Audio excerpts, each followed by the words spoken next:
والصلاة والسلام علی من کان نبیا وآدم بین الماء والطین اما بعد فاعوذ باللہ من الشیطان الرجیم بسم اللہ الرحمن الرحیم۔ ایک دفعہ ہدیہ درود پیش کیجئے۔ اللہم صلی علی سیدنا و مولانا محمد وعلی آلہ وعطرتہ بعدد کل معلوم لک۔ اس سے پہلے ہم نے جو پڑھا تھا اس میں اللہ رب العزت نے یہودیوں کے حوالے سے بیان فرمایا تھا کہ یہودی آپ سے فیصلہ کرواتے ہیں، آپ مناسب سمجھیں تو ان کے درمیان فیصلہ کر دیا کریں، اگر آپ مناسب نہ سمجھیں تو آپ ان کے درمیان فیصلہ نہ کریں، اگر فیصلہ کریں تو عدل و انصاف کے ساتھ کریں۔ پھر یہودیوں کا ذکر تھا کہ وہ اپنے احکامات جو تورات کے تھے اس کو چھپاتے تھے، اس کو واضح نہیں کرتے تھے۔ تو اللہ رب العزت نے اسی بات کو یہاں پہ آگے بڑھایا ہے۔ ہمارا آج کا درس سے قرآن سورہ مائدہ کی آیت نمبر 44 سے شروع ہو رہا ہے۔ اس میں اللہ رب العزت نے فرمایا اِنَّا أَنزَلْنَا التَّوْرَاةَ فِيهَا هُدًى وَنُورٌ، بے شک ہم نے تورات کو نازل کیا جس میں ہدایت اور نور تھی۔ ہدایت اور نور کے ساتھ یہ تورات بھی نازل ہوئی۔ يَحْكُمُ بِهَا النَّبِيُّونَ الَّذِينَ أَسْلَمُوا لِلَّذِينَ هَادُوا وَالرَّبَّانِيُّونَ وَالْأَحْبَارُ بِمَا اسْتُحْفِظُوا مِنْ كِتَابِ اللَّهِ وَكَانُوا عَلَيْهِ شُهَدَاءَ۔ اللہ کے نبی جو ہمارے مطیع تھے، فرما بردار تھے، یعنی اللہ کے جو فرما بردار تھے، اسلموا للذین ہادوا، اس کے مطابق یہود کا فیصلہ فرماتے تھے، والربانیون والاحبار بما استحفظوا من کتاب اللہ، اور اللہ والے اور علماء اس کے مطابق فیصلہ کرتے تھے کیونکہ ان سے کتاب اللہ محفوظ کرائی گئی تھی۔ وَكَانُوا عَلَيْهِ شُهَدَاءَ، اور وہ اس پر گواہ تھے۔ فَلَا تَخْشَوُا النَّاسَ وَاخْشَوْنِي وَلَا تَشْتَرُوا بِآيَاتِي ثَمَنًا قَلِيلًا، سو تم لوگوں سے نہ ڈرو، مجھ سے ڈرو اور میری آیتوں کے بدلے میں تھوڑی قیمت ہرگز نہ لو۔ اس میں یہ بیان کیا گیا کہ اللہ رب العزت نے تورات کو ہدایت اور نور بنا کر نازل کیا۔ جو اللہ کے نبی تھے تورات کے اوپر جو تبلیغ کرتے رہے، نبی جو آتا ہے وہ اس کی اپنی شریعت نہیں ہوتی بلکہ وہ جو پیچھے رسول گزرا ہوتا ہے اسی رسول کی شریعت کی وہ تبلیغ کرتا ہے، اپنی نئی شریعت نہیں لے کے آتا، نئی کتاب نہیں ہوتی اس کے پاس، صحیفہ نہیں ہوتا، بس وہ جو اس سے پہلے کتاب نازل ہوئی تھی اسی کی تبلیغ کرتا تھا۔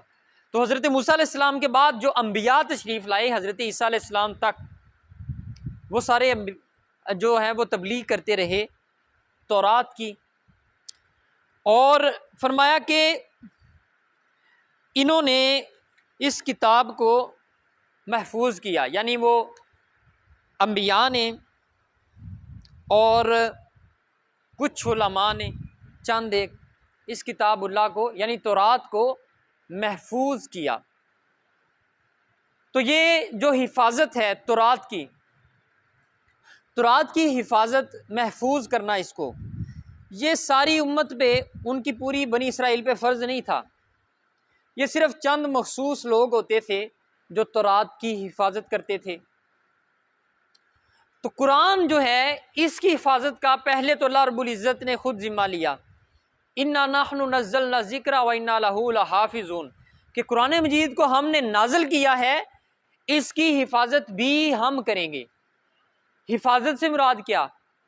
حفاظت سے مراد یہ ہے کہ نہ تو قرآن سے کوئی آیت نکالی جا سکتی ہے اور نہ ہی کوئی اس میں ڈالی جا سکتی ہے، یہ محفوظ ہے۔ اور پچھلی کتابوں میں ایسے ہوتا تھا کہ یا تو وہ رسول جس کے اوپر نازل ہوتی تھی وہ حافظ ہوتا تھا اس کتاب کا، یا چند ایک اکا دکا لوگ وہ ہوتے تھے بس۔ لیکن قرآن مجید کو یہ اعزاز حاصل ہے کہ جس گلی کوچے میں بھی کوئی 4 مسلمانوں کے گھر ہوں وہاں ایک حافظ مل ہی جائے گا۔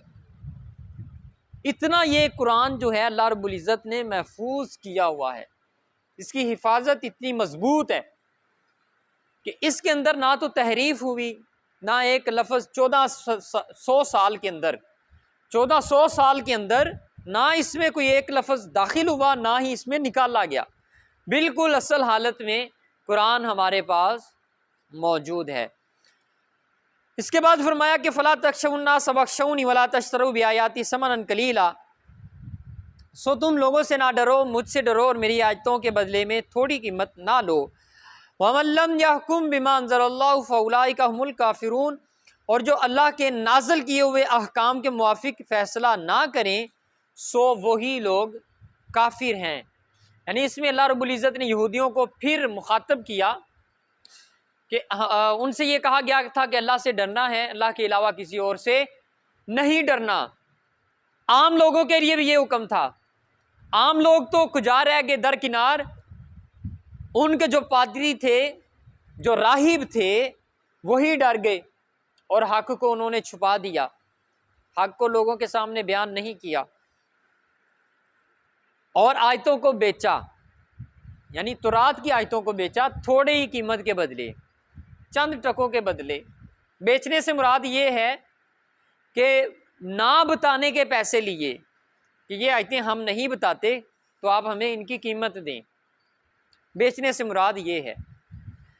اس کے بعد فرمایا وَمَن لَّمْ يَحْكُم بِمَا أَنزَلَ اللَّهُ فَأُولَٰئِکَ هُمُ الْکَافِرُونَ، اور جو اللہ کے نازل کیے ہوئے احکام کے موافق فیصلہ نہ کرے سو وہی لوگ کافر ہیں۔ یعنی یہ یہودیوں کے متعلق نازل ہو رہی ہے نا بات، کہ پیچھے انہوں نے وہ قصاص کے حوالے سے کہا تھا کہ جو رجم کے حوالے سے، جو بدکاری کرنے والا مرد اور عورت ہے ان کی کتاب، ان کی تورات کے اندر جو سزا تھی وہ رجم کرنا تھی، سنگسار کرنا جسے کہا جاتا ہے، تو انہوں نے اس کو چھپایا۔ تو یہاں پہ اللہ رب العزت فرما رہے ہیں جو اللہ کے احکام کے موافق فیصلے نہیں کرتے وہ پھر صاحب ایمان نہیں ہیں، وہ ایمان والے نہیں ہیں۔ اس کے بعد فرمایا وَكَتَبْنَا عَلَيْهِمْ فِيهَا أَنَّ النَّفْسَ بِالنَّفْسِ وَالْعَيْنَ بِالْعَيْنِ، اور ہم نے ان پر تورات میں یہ فرض کیا تھا، تورات کے اندر بھی یہ حکم فرض تھا۔ کیا فرض تھا؟ ان النفس بالنفس، جان کے بدلے میں جان ہے، یعنی جسے قصاص کہا جاتا ہے، کسی نے مارا کسی کو، اس کے بدلے میں قاتل کو بھی مارا جائے گا۔ والعین بالعین، اور آنکھ کے بدلے میں آنکھ ہے، کسی نے اگر کسی کی آنکھ پھوڑ دی تو اس کے بدلے میں آنکھ پھوڑی جائے گی۔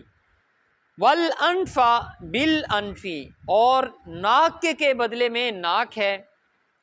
والاذن بالاذن، اور کان کے بدلے میں کان ہے۔ والسن بالسن، اور دانت کے بدلے میں دانت ہے۔ والجروح قصاص، اور زخموں کے بدلے میں زخم، یعنی جو اس کے علاوہ جس نوعیت کا زخم ہوگا اسی نوعیت کا زخم جو ہے وہ اس کو بھی پہنچایا جائے گا۔ یہ تورات میں بھی لکھی ہوئی تھی۔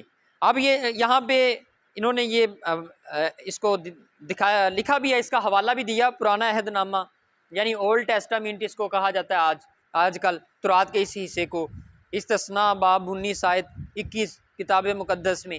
اور تجھ کو ذرا ترس نہ آئے، یہ تورات کے الفاظ ہیں، تجھ کو ذرا ترس نہ آئے، جان کا بدلہ جان، آنکھ کا بدلہ آنکھ، دانت کا بدلہ دانت، پاؤں کا بدلہ پاؤں ہونا چاہیے۔ یہ تورات میں بھی یہ مذکور تھا۔ تو اب وہ مکر رہے تھے، اصل میں یہ آیات جو نازل ہوئی ہیں وہ اسی وجہ سے کہ وہ جو یہ والی سزائیں تھیں ان سے وہ انحراف کر رہے تھے، پھر رہے تھے، ڈنڈی مار رہے تھے، تو پھر یہ نازل ہوا۔ اللہ رب العزت نے فرمایا ہم نے تورات میں بھی یہ فرض کیا تھا کہ جان کے بدلے میں جان، آنکھ کے بدلے میں آنکھ، ناک کے بدلے میں ناک، کان کے بدلے میں کان۔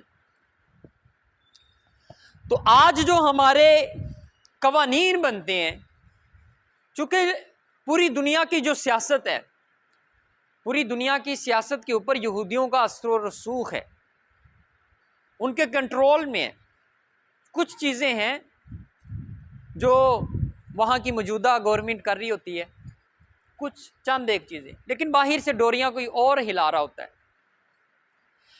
تو وہ ہمارا جو قانون ہے اس کے اندر بھی تڑکا لگا ہوا ہے ان کا۔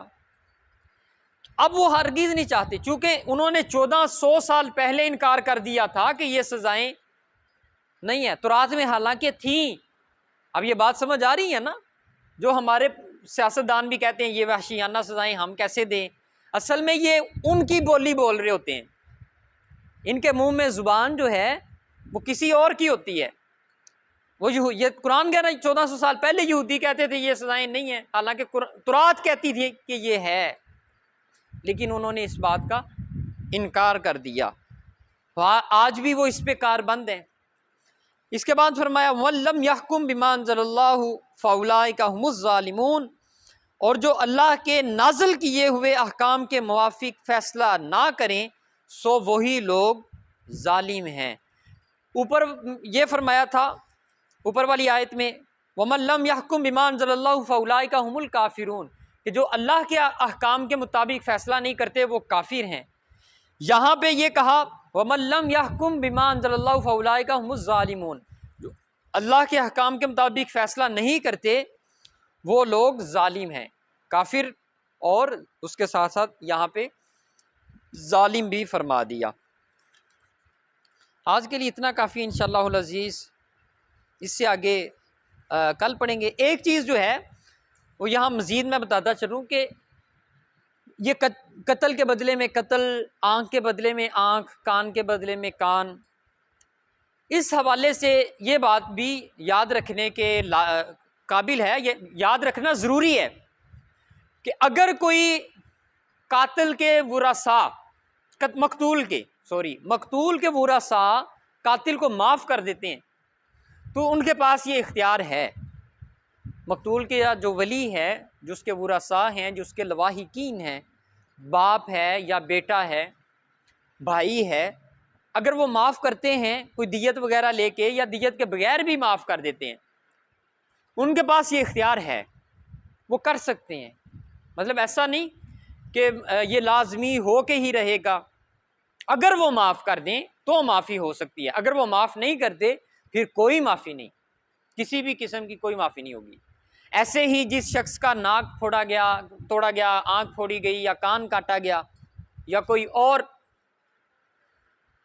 اب وہ شخص جس کو یہ نقصان پہنچا ہے اس کے پاس ہے صرف اختیار کہ وہ معاف کر دے، اس کے اوپر معافی کے لیے دباؤ بھی نہیں ڈالا جا سکتا۔ یہ میں شریعت کی بات بتا رہا ہوں، شریعت کی نظر میں یہ حکم ہے، اس کے اوپر دباؤ نہیں ڈالا جا سکتا کہ وہ معاف کرے۔ پورا اختیار ہے کہ وہ اپنے اس کے اوپر جو ظلم ہوا ہے اس کا وہ بدلہ لے سکتا ہے، قانونی طریقات تھا، مطلب وہ قاضی اس کو سزا دے، یہ نہیں کہ وہ خود لے گا۔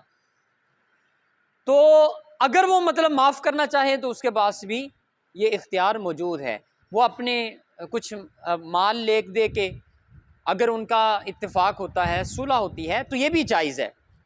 جس شخص کو نقصان پہنچا، کسی کا کوئی ہاتھ کاٹ دیا، کسی نے ناک کاٹ دیا، آنکھ کاٹ دیا، وہ کہتا ہے کہ جناب مجھے 2 لاکھ دے دیں، میں صلح کر لیتا ہوں، تو یہ صلح کا اختیار اس کے پاس موجود ہے، اس طرح بھی موجود ہے۔ بہرحال